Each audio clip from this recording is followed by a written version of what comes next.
Hello guys, ngayon ay ah, August po, September na. September 1 na ng 12:30 AM. At nagano ako, nagsula ito ay paghahanda ko sa nalalapit kong kasal. Pinaghahanda ako na. Matagal pa naman pero mas maganda yung pinagpaplanuhan. Uti-uti. Kasi bala ko pakasalan si Juliana. Alam mo yan guys. Alam mo paano yan. Nasa isip puso. Anyway, uh, para ako nagbablog. Yun na lang to, dokumentary na to ng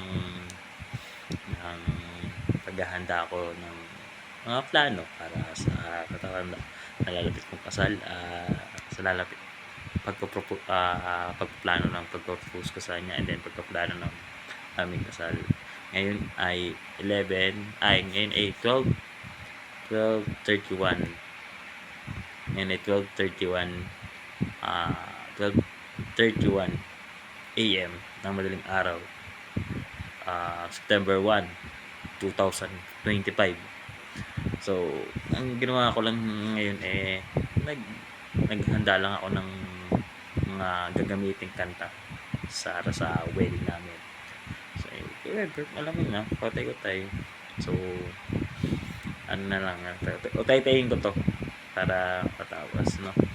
Sila pa kayo, hindi ko wala akong magpapasta. Pangit ko. So, yun lang.